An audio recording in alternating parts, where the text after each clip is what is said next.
Good evening. You're watching the news tonight, your daily roundup of all that has happened across India and the world. I'm Ishan Russell, and these are the headlines that we're tracking this evening. Fresh twist in the Uttarakhand political saga. 2 days before the trust vote, rebel MLAs claimed that Chief Minister Harish Rawat tried to bribe them to support.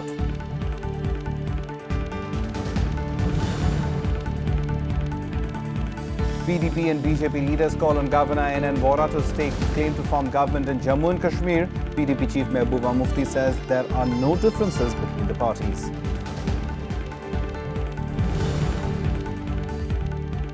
(2611) suspect David Headley alleges that National Investigation Agency didn't record his exact statements on the 2611 investigations. Claim he also didn't know about the first-hand knowledge about the Ishrat Jahan encounter.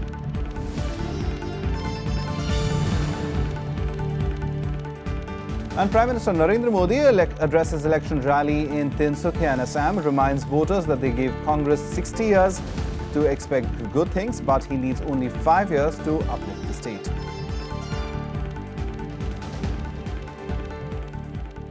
The top story this evening, the political crisis is intensified in Uttarakhand today, with rebel Congress MLAs releasing a sting video that they claim shows Chief Minister Harish Rawat trying to buy their support. Now, while the Congress party and the Chief Minister have refuted the allegations, the BJP sought immediate dismissal of the state government. Another twist in the Uttarakhand tale. The 9 rebel Congress MLAs on Saturday claimed they were offered bribes by Chief Minister Harish Rawat for support. They also released a video of a sting operation purportedly showing Rawat in Delhi. देखिए ना कि मुख्यमंत्री जो है एक पत्रकार को मुझ विधायकों को मनाने के लिए या विधायकों को खरीद फरोख्त करने के लिए पत्रकार को जिम्मेदारी दे रहे हैं कि तत्काल इस सरकार को बर्खास्त किया जाए। अनफॉर्चुनेट, बड़ा दुर्भाग्यपूर्ण है साहब। एक लोकतांत्रिक राज्य में चुनी हुई सरकार के मुखिया आपको पैसा देने की बात कर रहे हैं, मंत्री बनाने की बात कर रहे हैं, और रिश्तेदारों से दबाव मेरे ऊपर बनाया जा रहा है, जो और राज्यों में मंत्री हैं, विधायक हैं, पूर्व मंत्री हैं। दुर्भाग्यपूर्ण है। हम सरकार को बर्खास्त करने की मांग करते हैं। The opposition BJP demanded the immediate dismissal of the Rawat government. Party General Secretary Kailash Vijayvargiya said a delegation will meet President Pranab Mukherjee to demand his intervention. हमें कोई आश्चर्य नहीं, ये कांग्रेस का चरित्र है और इस बात की चेतावनी हमने गवर्नर साहब को बहुत पहले कह दिया था कि आप अगर इतना समय देंगे तो हॉर्स ट्रेडिंग होगी। और हरीश रावत जी ने न सिर्फ अपने दल के लोगों को खरीदने की कोशिश की, हमारे दल के लोगों को भी खरीदने की कोशिश की। अब जबकि सबूत आ गए हैं सीधे, 1 मिनट भी हरीश रावत जी को वहां पर मुख्यमंत्री की कुर्सी पर बैठने का अधिकार नहीं है। उन्हें तत्काल सरकार को भंग करना चाहिए और राष्ट्रपति शासन लगाना चाहिए। However, the Chief Minister and President of the state unit of the ruling Congress party refuted the allegations and termed the sting operation as fake. ये सीडी झूठ है, बिल्कुल फाल्स है।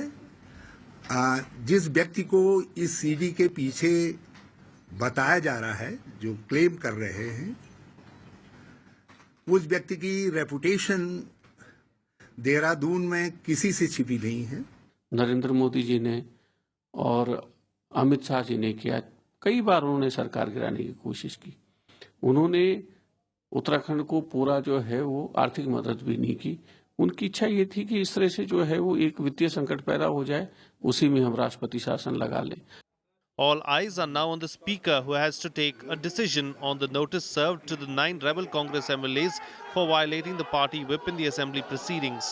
Amid the battle of nerves between both camps, Harish Rawat-led Congress government will seek a trust vote on Monday. Vishal Daya for Rajya Sabha Television, Delhi. Now, from Uttarakhand to Jammu and Kashmir, where the political crisis seems to be resolving now, with PDP Chief Mehbooba Mufti leading a joint delegation of PDP and BJP to meet Jammu and Kashmir Governor N.N. Vora on Saturday. She handed over a letter of support to the governor, staking her claim to form the government in the state. The meeting ends almost a 3-month-old stalemate. PDP Chief Mehbooba Mufti and BJP's Nirmal Singh met Governor N.N. Vora in Jammu today. The two parties together staked the claim to form the government in the state. After her meeting with the governor, Mehbooba thanked the BJP for its unconditional support to her party for government formation. Very thankful to the BJP party for extending their unconditional support to us in the formation of the government. I am very happy about because Mufti Sahab had forged this alliance for a larger purpose than just for the formation of government. जहां good governance बहुत ज़रूरी है, वहां जो जम्मू कश्मीर की जो एक अपनी हालात हैं, it's not like any other state. You need to address things politically, economically, socially. तो उसमें जो एजेंडा ऑफ अलायंस हमारा बना मुफ्ती साहब के टाइम में, एंड अबव ऑल जो प्राइम मिनिस्टर की तरफ से हमें रीअश्योरेंस मिला, I am very satisfied with that also. Although there is still no clarity on when there will be a formal announcement. Definitely we will sit together because this was the first step, because we have extended our support to them for the formation of the government. We shall sit together and decide what future course of action. We have no differences on agenda of alliance and we are committed to that. Bharatiya Janata party की legislative party का जो फैसला है कि हम PDP को जो है सपोर्ट करेंगे गवर्नमेंट फॉर्मेशन का, वो लेटर ऑफ सपोर्ट जो है मैंने गवर्नर साहब को दिया है. After months of delays and talks, Mehbooba Mufti also expressed satisfaction over the BJP's support, saying she was ready to take her father's legacy forward. Hindu, मुसलमान, सिख, क्रिश्चियंस, उसको मद्देनजर रखते हुए जम्मू और कश्मीर को एक भाईचारे को बरकरार रखते हुए ये अलायंस हुआ था. और मुफ्ती साहब बार बार कहते थे, मैंने खाली इस मुल्क के प्राइम मिनिस्टर नरेंद्र मोदी जी से हाथ नहीं मिलाया, बल्कि उन करोड़ों लोगों से हाथ मिला है जिन्होंने इस सरकार को चुना है. और मुझे खुशी है कि पिछले 2-2.5 महीनों में जो एजेंडा ऑफ अलायंस की रिट्रेशन होगी, यहाँ से भी और वहाँ से भी. Jammu and Kashmir has been under governor's rule since the demise of Mufti Muhammad Saeed, after Mehbooba decided against taking over the reins and sought a realignment of the alliance with the BJP. Bureau Report, Rajya Sabha TV. Now, today was the fourth and last day of Pakistani-American terrorist David Coleman Headleys' cross-examination. In a surprise admission, Headley claimed that the National Investigation Agency did not record his exact statements on the 2611 investigations in 2010. He said they were not read out to him either. Headley also claimed that he did not have first-hand knowledge about the Ishrat Jahan encounter, while adding that it was Lashkar-e-Toiba commander Zakir Rahman Lakhvi who had told him about it. He also claimed that he visited the Sena Bhavan and Shiv Sena Supremo Bal Thackeray's house for some surveillance. Headley is serving a 35-year prison term in the US for his role in the 2611 Mumbai terror attacks. David Headley की cross examination आज पूरी तरह से complete हुई है. आज की cross examination से जो वुमेन विंग के बारे में उसने क्लैरिफिकेशन दिया, उससे इशरत जहां के बारे में जो बताया था वो उसने मान लिया कि मैंने ये बात एनआईए को भी बताई थी और इस कोर्ट के सामने भी ये बात उन्हें वापस कही है.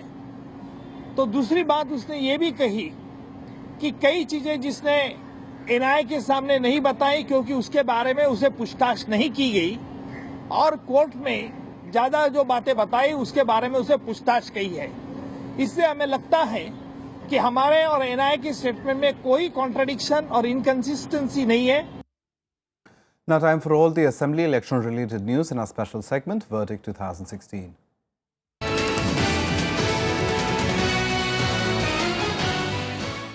Now, Prime Minister Narendra Modi today sounded the poll bugle in Assam for the upcoming assembly elections. Modi addressed 5 rallies in the state. He underscored the need for development in Assam and talked about bringing the state back to its glory days. जिसको उबाल उबाल करके मैं लोगों में ऊर्जा भरता था और जिंदगी का बचपन गुजारा करता था. और इसलिए मेरा आपके साथ एक विशेष नाता है. मुझे कर्ज चुकाने का मौका मिला है. Prime Minister Narendra Modi wooing the voters in Assam, saying he owed a debt to the state and that he wanted a chance to settle it. He further promised fast all-round development to the state. The PM was addressing a rally in Tinsukia. आपने 60 साल तक कांग्रेस से अच्छा करने की अपेक्षा की. मैं असम वासियों से और कुछ नहीं मांग रहा हूं. मुझे 5 साल मौका दीजिए मेरे भाइयों बहनों. Modi sought a chance for the BJP to develop the state, which has seen a Congress government for the past 15 years. He also blamed the Congress party for the state's problems. हाँ, मेरी लड़ाई है, गोगाई से नहीं, गरीबी से लड़ाई है. मुझे लड़ना है गरीबी के खिलाफ, मुझे लड़ना है बुराइयों के खिलाफ, मुझे लड़ना है भ्रष्टाचार के खिलाफ। The Prime Minister is scheduled to address rallies at Rangapara and Karimganj on Sunday. Assam will vote in 2 phases on April 4th and 11th. The BJP is contesting in 91 of the 126 assembly seats. Bureau Report, Rajya Sabha TV. Time now for a roundup of all the election-related news in our election wrap.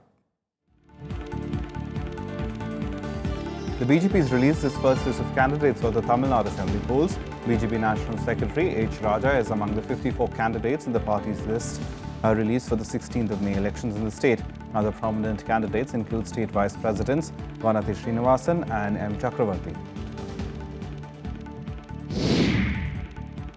The Congress will intensify its election campaign in Assam with the party's President and Vice President holding rallies in the state next week. While Rahul Gandhi will hold election rallies in upper districts of Assam on the 29th and 4th of April, Congress President Sonia Gandhi will address an election rally on the 30th of March. The Election Commission has given its nod to the Prime Minister's Mann Ki Baat radio broadcast on Sunday. It has also instructed that the program should adhere to the Model Code of Conduct and Force due to the assembly polls in the 5 states. This due to the opposition approaching the commission to stop the program, saying state machinery could be used to influence voters. With a view to oust the Mamata Banerjee-led government in West Bengal, the CPIM and the Congress have joined hands in the state. The alliance campaigned jointly in the Bidhan Nagar constituency of the state on Friday. Several CPM members were seen campaigning door-to-door for Congress candidate Arunava Ghosh.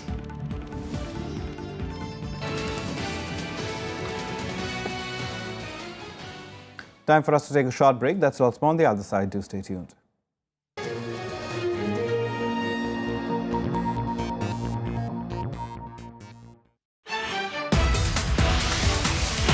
Hello and welcome to India's World. The refugee crisis will still remain more important for them than the terrorist incidents. There is a basic relationship between the refugee crisis, terrorism, and European intervention.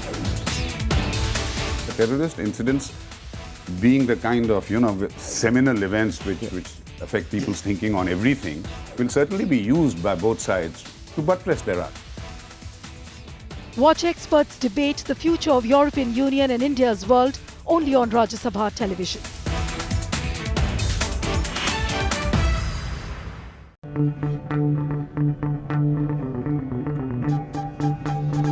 Art arisen from a multi-hued cultural canvas.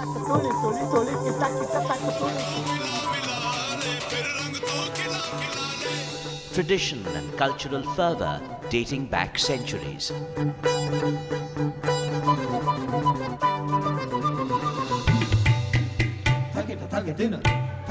And encircling them all, there's a magic that awes. Embrace your nation's brilliant human warmth.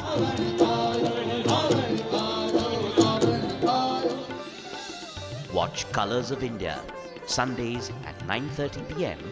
on Rajya Sabha television.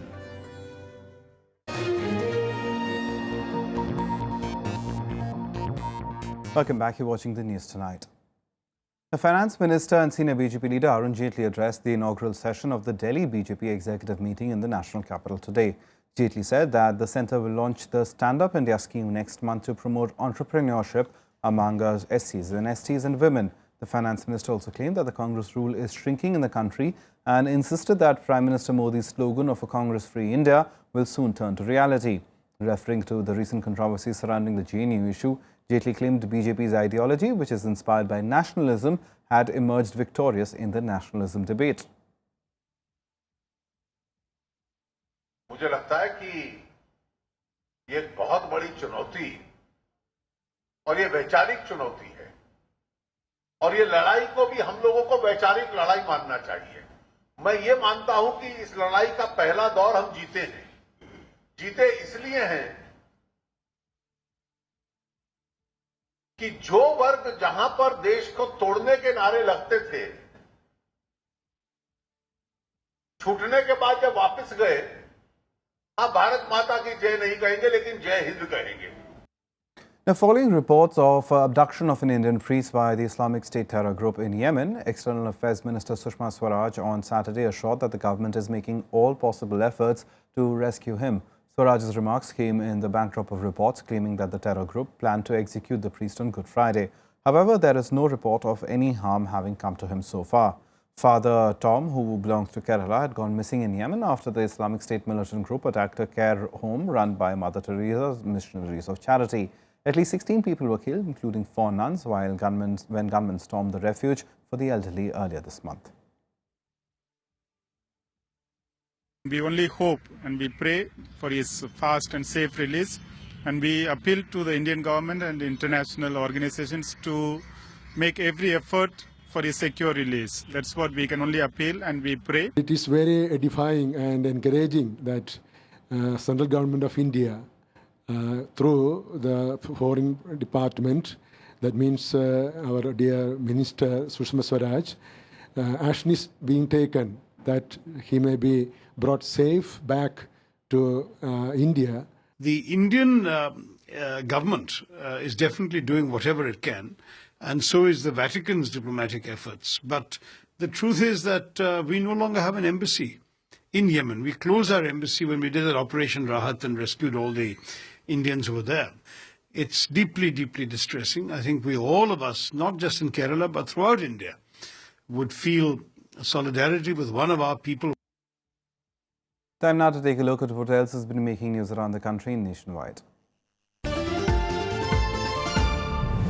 The Jaisalmer police detained 35 Pakistani nationals, including women and children, over lack of permissions for visiting the state.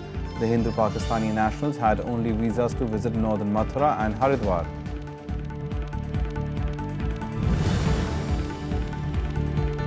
A child was killed and at least 100 shops gutted in a massive fire at Parade Bazaar in Kanpur. 14 fire tenders put off the flames after toiling for hours.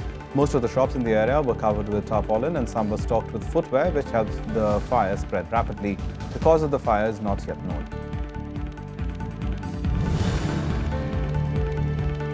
Former Raw Chief A.K. Verma rubbished Pakistan's claim that they had arrested an Indian intelligence operative, saying that Islamabad is fabricating a tale to back its allegations of India brewing unrest in Balochistan.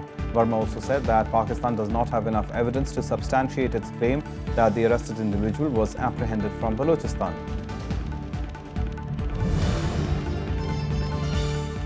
Two army jawans and a civilian were injured today after unidentified militants lobbed a grenade on an army patrol party in South Kashmir's Anantnag district. Security forces cordoned off the area and a hunt is on to nab the militants.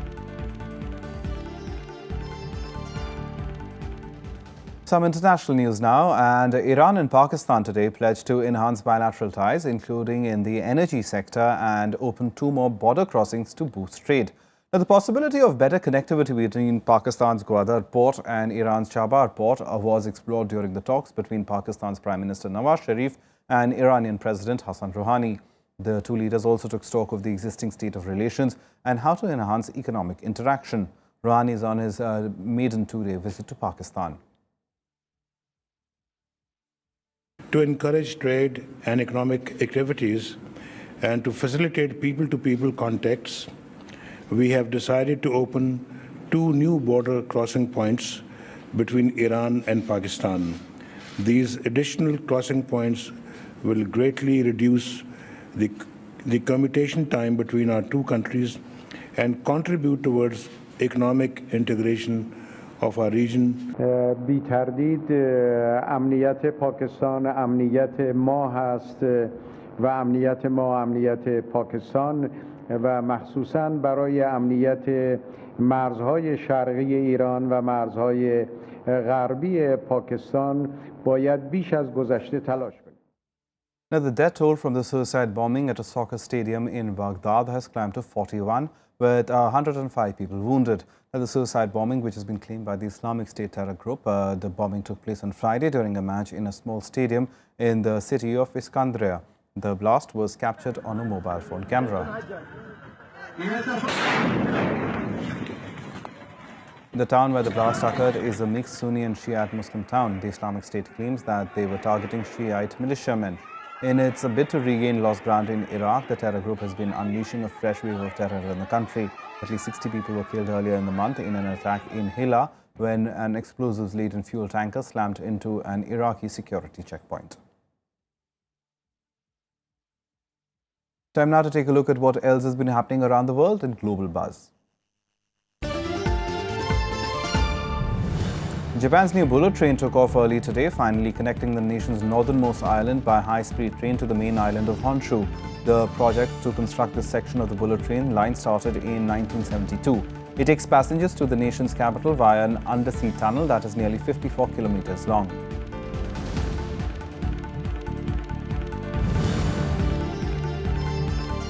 South Korean protesters launched balloons carrying leaflets containing anti-Pyongyang messages towards North Korea amid tensions after its nuclear test and rocket launch. 3 balloons carrying about 50,000 leaflets were released in the border city of Paju. The tensions have been high on the Korean peninsula ever since the North conducted a nuclear test in January.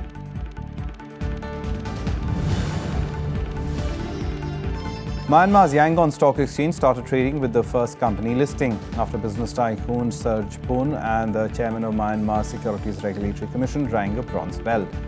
The Yangon Stock Exchange then officially started trading. The first Myanmar investment company is the only listed company that made its stock debut. The company's stock rose 19% within 1 hour on Friday.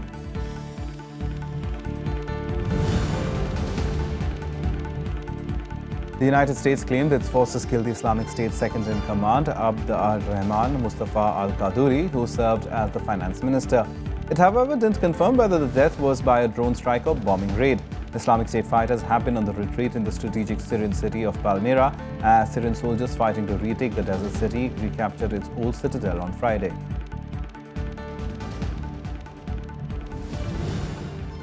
Time for some sports now. India will play a virtual quarter-final match in the ICC World T20 in Mohali on Sunday. After a rather unconvincing performance in the 3 games so far, they will have to be at their best against Australia. Both the teams have 4 points each in Group 2, but Australia has a better net run rate of plus 0.44 compared to India's net run rate of minus 0.55. Today. That's going to take some catching. It is catching. It will almost be a quarter-final clash when India take on Australia in Mohali. Gone, the big wicket. India, the overwhelming favourites going into the tournament, have been far from convincing in the 3 games so far. He's got it. LBW's second ball. The men in blue lost the opener by 47 runs against New Zealand. That's the thing about Yorkers. They won the next one by 6 wickets against arch rivals Pakistan. It's the Dhoni-Jadeja combination yet again. The last encounter against Bangladesh saw them scrape through by just 1 run. Down for a second catch, he's taken it. What a catch in the deep. Australia, on the other hand, have been improving with every game, with a convincing win against Pakistan in their must-win match at Mohali on Friday. He went early, Shade Freddie. You just had the feeling that he knew he was coming. Both India and Australia have 4 points each in Group 2, but Australia has a better net run rate of plus 0.44 compared to India's net run rate of minus 0.55. India's star-studded batting has been below par, starting with openers Shikhar Dhawan and Rohit Sharma. Clears the field. Star batsman Virat Kohli will be key to India's prospects, but others also need to rise to the occasion. The 50 of Virat Kohli.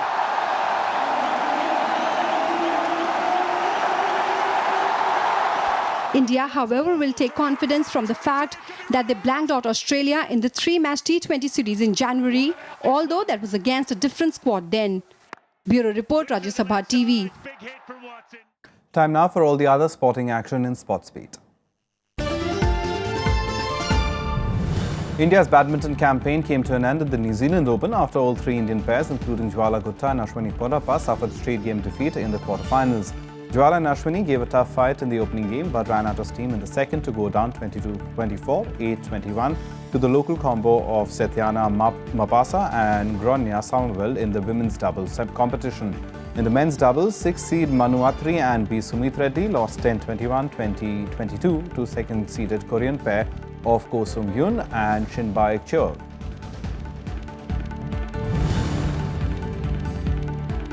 Former world champion Vishwanathan Anand suffered a crushing defeat against Hikaru Nakamura of the United States in the 12th round of the candidates tournament in Moscow. With just 2 rounds left, Anand now needs a Herculean effort to stage a comeback in the tournament. He will have to win both his last 2 games to be in with a chance to challenge Magnus Carlsen of Norway in the next World Championship match later this year.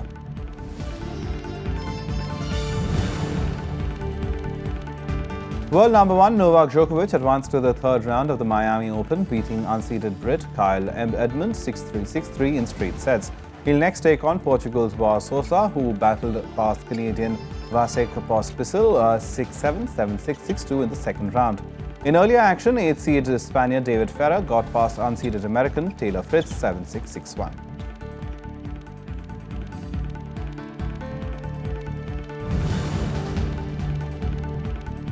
Top seeds Jordan Spieth and Rory McIlroy advanced to the round of 16 at the WGC Dell Match Play Championship in Texas. Spieth continued his sizzling form to beat fellow American Justin Thomas 3-2, while defending champion McIlroy posted an identical 2-0-1 overall record over his opponent Kevin Na to win a playoff at the 2nd extra hole.